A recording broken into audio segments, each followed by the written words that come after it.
దేశంలోని అతిపెద్ద విమానయాన సంస్థ ఇండిగో తొలి త్రైమాసికంలో 238 కోట్ల రూపాయల నష్టాన్ని ప్రకటించింది. ఈ ఫలితాల తర్వాత కంపెనీ షేర్ ధర కూడా మార్కెట్లో దాదాపు 2% వరకు పడిపోయింది. అయితే ఇదే సమయంలో ప్రముఖ బ్రోకరేజ్ సంస్థలు సిటీ, నువామా మాత్రం ఇండిగోపై తమ లక్ష్య ధరలను పెంచడం ఇప్పుడు మార్కెట్లో ఆసక్తికరంగా మారింది.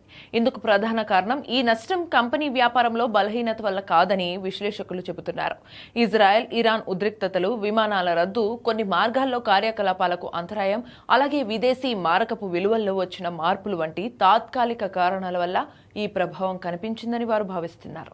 అంతేకాదు కంపెనీ ప్రయాణికుల సంఖ్య పెరుగుతుండటం, దేశీయ విమాన ప్రయాణాలకు డిమాండ్ బలంగా ఉండటం, కొత్త విమానాలు సేవల్లోకి రావడం వంటి అంశాలు ఇండిగో భవిష్యత్తుకు అనుకూలంగా ఉన్నాయని విశ్లేషకులు చెబుతున్నారు. ఇక ఇంధన ధరలు తగ్గుముఖం పట్టడం కూడా కంపెనీకి కలిసొచ్చే అంశంగా భావిస్తున్నారు. విమానయాన రంగంలో ఇంధన ఖర్చు అత్యంత కీలకమైనది. ఈ వ్యయం తగ్గితే రాబోయే త్రైమాసికాల్లో లాభదాయకత మెరుగయ్యే అవకాశం ఉందని అంచనా వేస్తున్నారు. ఈ నేపథ్యంలో సిటీ, నువామా వంటి బ్రోకరేజ్ సంస్థలు ఇండిగో షేర్పై తమ బై రేటింగ్ను కొనసాగించడమే కాకుండా లక్ష్య ధరలను కూడా పెంచాయి. అయితే మార్కెట్ నిపుణులు ఒక విషయాన్ని స్పష్టం చేస్తున్నారు.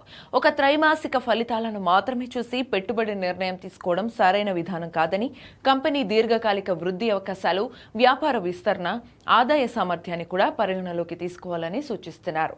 ఇండిగో తాజా ఫలితాలు తాత్కాలిక ఒత్తిడిని చూపించినప్పటికీ భవిష్యత్తు వృద్ధిపై బ్రోకరేజ్ సంస్థలు ఇప్పటికీ విశ్వాసం వ్యక్తం చేస్తుండటం మార్కెట్లో చర్చనీయాంశంగా మారింది.